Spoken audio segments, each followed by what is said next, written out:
This is the Writing Retro Radio Rundown. I'm BTL. Thank you so much for listening today on the radio and watching on YouTube for those of you watching as well. It is Friday, December 11th.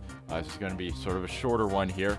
We're touching today on the just sort of uproar from some people in the film industry, including here Christopher Nolan, about the whole Warner Brothers deal and them releasing movies not only in theaters next year, but also through the streaming service HBO Max at the same time. So he's having a bit of a conflict there. So we're going to go over that today.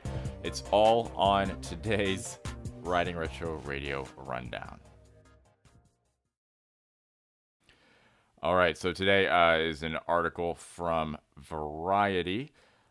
Christopher Nolan, acclaimed director of such movies as Inception, Memento, and The Dark Knight, is not too happy with Warner Brothers right now after they announced they would be releasing movies next year, not only in theaters, but at the same time on the streaming service HBO Max. Now, touching on what this deal is a bit before we dive into the article from Variety, next year in 2021, every Warner Brothers movie that is set to be released in theaters will also be on HBO Max for 31 consecutive days.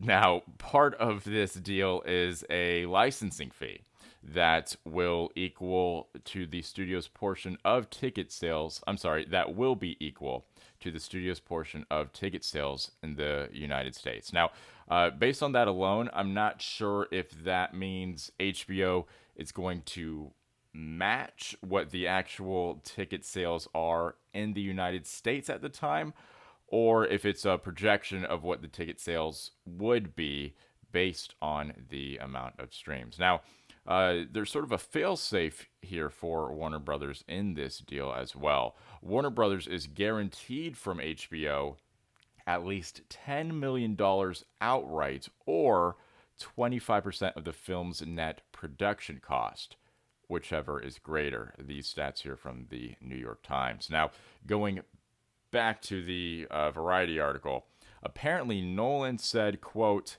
"There's such controversy around it because they didn't tell anyone." Now, by anyone, Nolan is referring to the filmmakers and the stars who are involved in the projects themselves. He feels, and rightfully so, they deserve to be consulted about their masterpieces and work and what's going to be their outcome and presentation, rather than just the studio sort of making the decision for them.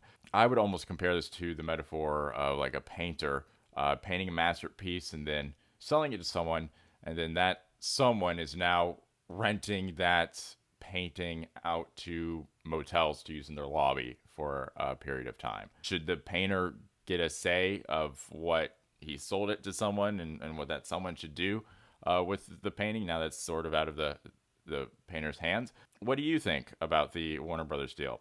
How about not only from a consumer's perspective, but from a studio perspective as well? Or how about the filmmaker's perspective?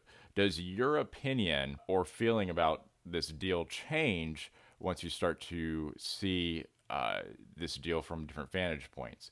Let us know. That was the rundown for today. Again, a bit of a shorter one, but thank you so much for watching this one.